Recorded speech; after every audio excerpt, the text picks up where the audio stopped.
Attendus depuis plusieurs années, les premiers tests d'autodépistage du VIH sont arrivés en pharmacie le 15 septembre 2015. Parce que 30 000 personnes ignorent qu'elles sont infectées, ce test est spécialement prévu pour elles. C'est un test sanguin, c'est-à-dire qu'il faut prendre une goutte de sang.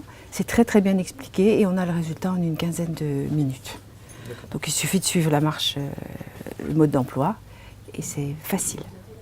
Il coûte environ une trentaine d'euros. Ça dépend un petit peu des pharmacies, mais c'est une moyenne, quoi. Donc c'est assez abordable. Personnellement, j'en ai pas encore vendu, mais j'ai des approches, c'est-à-dire des personnes qui demandent des renseignements, qui s'intéressent au test. Comme pour les tests rapides pratiqués dans les centres, l'autodépistage est efficace que si la contamination date de plus de 3 mois. Il s'avère toutefois très précis. Presque à 100%. 100% pour la détection des personnes qui ont le virus, un petit peu moins, c'est-à-dire 99,8% pour les personnes qui sont séronégatives.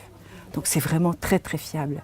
Il faut juste bien respecter le mode d'emploi, mais il y a aussi sur le test lui-même un indicateur pour voir si le test est bien fait. Donc tout va bien, c'est facile. Alors que des actions de dépistage et d'encadrement sont organisées par des associations, ici la personne n'est pas encadrée si le test s'avère positif. Quelles solutions sont alors proposées ? Si le test est positif, le mieux c'est d'aller voir son médecin. Parce qu'aujourd'hui, autrefois, c'est vrai qu'un diagnostic de séropositivité, c'était une catastrophe. Aujourd'hui, on a des moyens de soigner le sida. Et le mieux, c'est de le faire le plus vite possible. Toutes les chances sont de notre côté quand on va vite. Après, ça dépend des personnes. Il y en a qui vont préférer s'adresser déjà à leur médecin, d'autres aller dans un centre de dépistage. Donc il y a plusieurs possibilités. Ça ouvre une possibilité supplémentaire de personnes qui voudraient faire ça discrètement chez elles.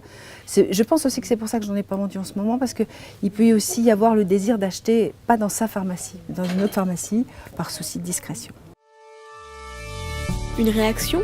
Un témoignage ? Commentez ce reportage sur dijonsanté.fr.